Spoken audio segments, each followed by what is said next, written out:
Hello everyone, Kiki here, and I wanted to talk a little bit about the difference between adaptogens versus nootropics. Adapt Daily is all about offering plant medicine to everyday people, and our blends are purely based on adaptogens. So the main key ingredients in all of our products are adaptogens. Now, they are different than another subset of supplements called nootropics. And they're getting quite popular now as brain health is really trendy. So if you've heard about adaptogens before, you're likely at least a little bit familiar with the word nootropics, but they are indeed different. And I wanted to clear up exactly how they're different, as well as how they're similar, which I'll get to towards the end. So first off, a little primer on adaptogens, just to refresh your memory. We've written loads of blogs specifically describing what adaptogens are, but basically they're non-toxic plants that help the body resist stressors of all kinds, be it physical, chemical, or biological. And one of the many aspects we absolutely love about adaptogens and feel really good about, making our products mainly adaptogen based is due to their level of safety. So adaptogens are well and truly food-grade herbs, which means you can take them for long periods of time without any negative side effects, just like food, hence food grade, right?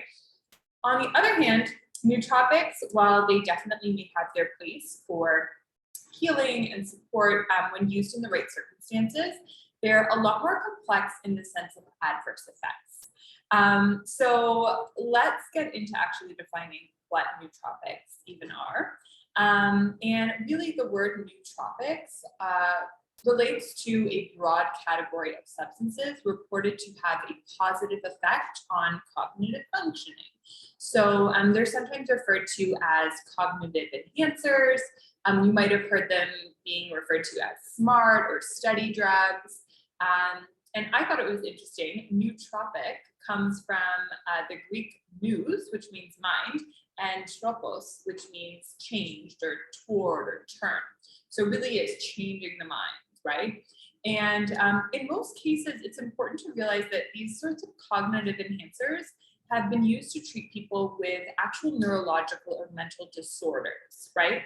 But the thing is, there's now a growing number of healthy, otherwise normal, whatever that means, people who use these substances in hopes of getting smarter, or studying in a more efficient way. You may have seen the companies that make smart drinks, smart power bars, and of course these smart diet supplements containing smart chemicals, which is exactly what they are, they're chemicals. Unfortunately, there's really mixed evidence to support if these products actually work.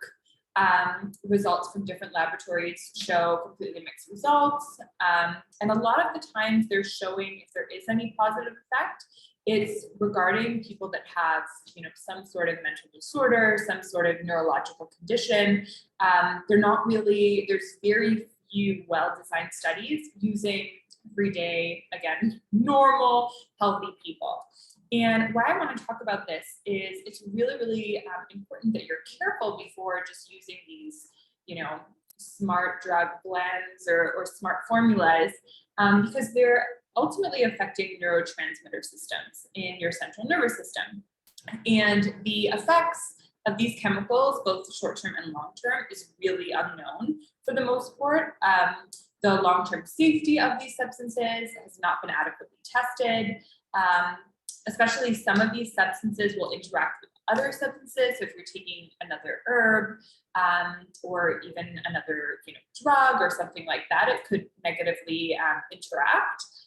As well as some of the substances that are in a lot of these smart drugs can actually be really dangerous if you stop taking it suddenly. It can cause heart attack, stroke, even sudden death, right? So let's get into a little bit of examples of what these nootropics are. First of all, I thought it would be most relevant to actually mention kind of the most common one that you might not even think of as a nootropic, which is caffeine. right? And obviously, caffeine does ultimately have negative side effects, especially if you overdo it, right? It is a natural stimulant. It's been shown to improve thinking skills. It's also claimed that caffeine gives you more access to several chemicals, neurotransmitters in your brain that ultimately help with short-term memory and learning, right? And then branching out to some of the more dietary supplements, most formulas include CDP choline, a whole bunch of other words that I can't pronounce, thionine, creatine monohydrate, huperzine A, vinpocetine. Basically, they're delivered as synthetic compounds, right? Racetams are another kind of nootropic. These ones are, again, synthetic compounds. You can get them over the counter in the US, but they are considered prescription drugs in some other countries.